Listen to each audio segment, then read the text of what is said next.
think this is a moment that we can step back and we can take stock of our lives and we can say, well, what would it really take for me to be a success in my life, and start to craft our lives around that.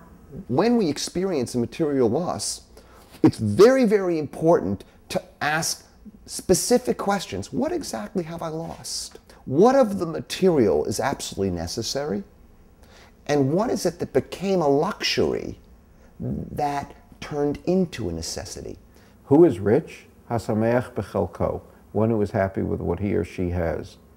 It is very hard for most of us to practice that teaching, because most of us have a tendency to think, if I only had this, I'd be happier. And so even though we feel like our world is moving incredibly fast, and even though we feel like everything's urgent, it's helpful to look back and to say, well, we're actually part of a bigger picture, and to think about where we want to be in that bigger picture.